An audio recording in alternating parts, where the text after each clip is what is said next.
अस्सलाम वालेकुम नाज़रीन, कल्याण न्यूज़ टीवी सां मां आहियां रहीम बख्श मोहम्मद। सब खां पहिरीं नज़र विझंदासीं अॼु जी अहम ख़बरुनि ते।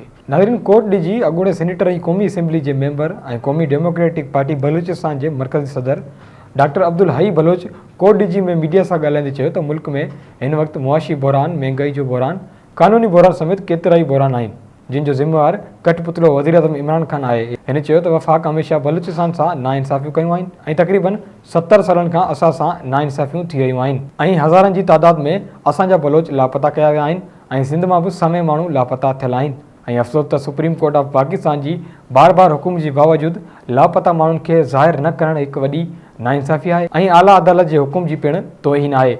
बलोच अॻवान डॉक्टर अब्दुल हई बलोच चयो तक़रीबन 70 सालनि खां बलूचिस्तान ऐं बलोचनि सां वफ़ाक़ ज़ुल्म ऐं ॾाढ कंदो पियो अचे ऐं असां ते गद्दारी जा इल्ज़ाम हया पिया वञनि जिन में का बि सदाकत नाहे। असां सचा मुहिब वतन आहियूं ऐं मुल्क सां ऐं पाक फ़ौज सां गद्दारी जो सोचे बि नथा सघूं।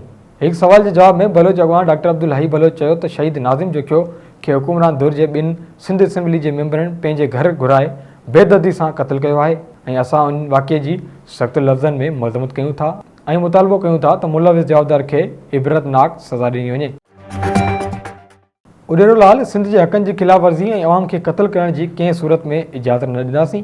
कंबर में क़ुर पाक खे शहीद करण वारे MPA ऐं संदसि वालिद ख़िलाफ़ फौरी तौरु FIR दाख़िल न थी त पूरी सिंध खे जाम कंदासीं। मुल्क में रिकॉर्ड महांगाई अवाम जो जीअण जंजाल करे छॾियो आहे।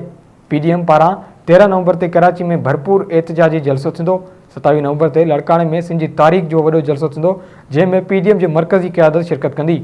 मौलाना राशिद मोहम्मद सूमरो तफ़सील मूजिब जमियत उलमा इस्लाम उॾेरोलाल स्टेशन पारां सालियाने अज़मत मुस्तफ़ा सल्लल्लाहु अलैहि वसल्लम कॉन्फ्रेंस मुनक़द कई वई। कॉन्फ्रेंस खे महिमान ख़ासि जमियत उलमा इस्लाम सिंध जे क़ाइद अलामा राशिद मोहम्मद सूमरो ख़िताब कंदे चयो त इमरान ख़ान चयो हो त आऊं रड़ियूं कराईंदुसि। आवाम सम्झो त शायदि मुल्क दुश्मन ऐं इस्लाम दुश्मन खे चई रहियो आहे, पर हाणे आवाम सम्झी वियो आहे त इहे रड़ियूं अवाम जूं निकिरी रहियूं आहिनि। मुल्क में रिकॉर्ड महांगाई अवाम जो जीअण जंजाल करे छॾियो आहे।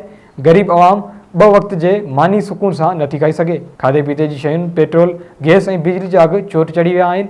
जेकॾहिं इमरान ख़ान वधीक वक़्तु रहियो त ग़रीब अवाम हिकु वक़्त जी मानी बि न खाई सघंदो। मौलाना राशिद मोहम्मद सूमरो चयो त मुल्क हिन वक़्तु तारीख़ जी बदतरीन मुआशी बदहाली मां गुज़री रहियो आहे। सिंध जा बदमस्त हुकुमरान पंहिंजे मन मस्तियुनि में पूरा आहिनि। सिंध हुकूमत जा MPAs ॾींहुं ॾिठे माण्हुनि खे क़त्ल करे रहिया आहिनि। हिन चयो त कंबर वाक़िए ऐं कराची वाक़िए जी जेतिरी मज़म्मत कजे उहा घटि आहे। कंबर न्याणी खे बेदर्दी सां शहीद कयो वियो ऐं कराची में नाज़िम जोखियो खे शहीद कयो वियो जंहिंजी सख़्तु लफ़्ज़नि में मज़म्मत कयूं था। हिन चयो त सिंध पीपल्स पार्टी जी जागीर न आहे, सिंध सिंधियुनि जी आहे। सिंध जी अवाम सां नाइंसाफ़ी कंहिं बि सूरत में बर्दाश्त न कंदासीं।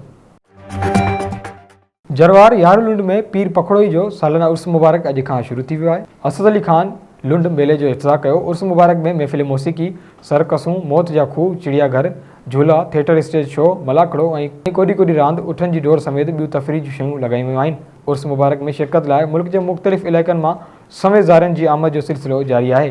पीर पखड़ोई जो उर्स मुबारक 5 ॾींहं ताईं जारी रहंदो।